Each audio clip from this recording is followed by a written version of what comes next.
വന്ദനം. ഞാൻ ആത്മിക എൻ.യു. മംഗലാപുരം സ്വദേശിനിയാണ്.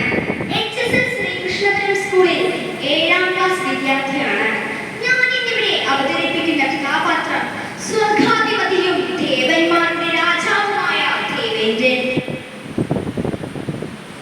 ബ്രഹ്മാവിന്റെ മാനസപുത്രന്മാരിൽ ജ്യേഷ്ഠനായ മരീചിയിൽ നിന്ന് കശ്യപൻ ജനിച്ചു. കശ്യപന്റെ ദക്ഷപുത്രിമാരിൽ നിന്നും ജ്യേഷ്ഠനായ അതിഥിയിൽ നിന്നും ജനിച്ചവനാണ് ഇന്ദ്രൻ. ഇന്ദ്രൻ അഷ്ടദിക്പാലകന്മാരിൽ ഒരാളാണ്. ഇന്ദ്രന്റെ വാഹനം ഐരാവതം എന്ന ആനയും ഉച്ചൈസ്രവസ് എന്ന കുതിരയും ആയുധം വജ്രായുധവുമാണ്. സർവ്വസുഖലോലുപനായി ജീവിക്കുന്ന ഇന്ദ്രൻ കേവലം ഒരു മനുഷ്യ സ്ത്രീയിൽ ആകൃഷ്ടനായതാ നിങ്ങൾ കേട്ടിട്ടുണ്ടാകുമല്ലോ. അതെ, അഹല്യ.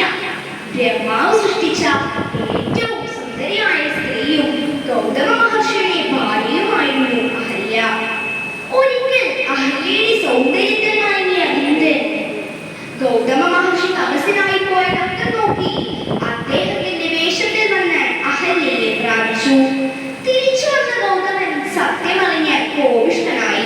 അഹല്യയെ ശിലയായി മാറാനും ഇന്ദ്രനെ ശാരീരിക ബഹുമാനത്തിനും ക്ഷണിച്ചു. യുഗങ്ങൾക്കു ശേഷം വിശ്വാമിത്രരോടൊപ്പം വനത്തിലൂടെ സഞ്ചരിച്ചിരുന്ന രാമൻ അഹല്യ ശിലയായി കിടക്കുന്ന സ്ഥലത്തെത്തുകയും അദ്ദേഹത്തിന്റെ പാദസ്പർശത്താൽ അഹല്യ ശാപവിമുക്തയാവുകയും ചെയ്തു.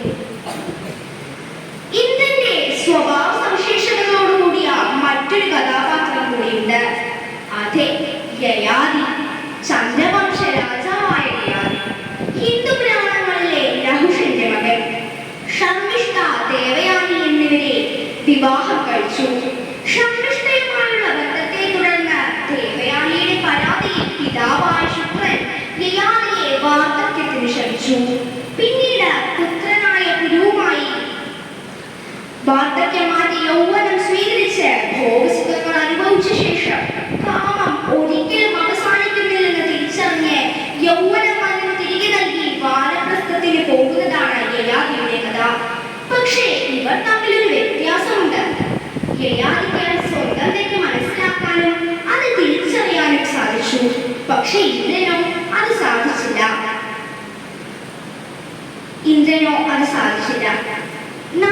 വിദ്യാർത്ഥികളായ നമ്മളും സ്വന്തം തെറ്റ് മനസ്സിലാക്കാനും അത് തിരുത്താനും ശ്രമിക്കണം. അസുരരാജാവായ രാവണനും ഇന്ദ്രനും തമ്മിലുള്ള യുദ്ധങ്ങൾ പുരാണങ്ങളിൽ പറയുന്നുണ്ട്.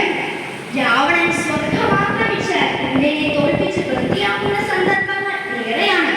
രാവണപുത്രനായ ഇന്ദ്രജിത്ത് ഇന്ദ്രനെ തോൽപ്പിച്ചതിനാലാണ് ആ പേര് ലഭിച്ചത്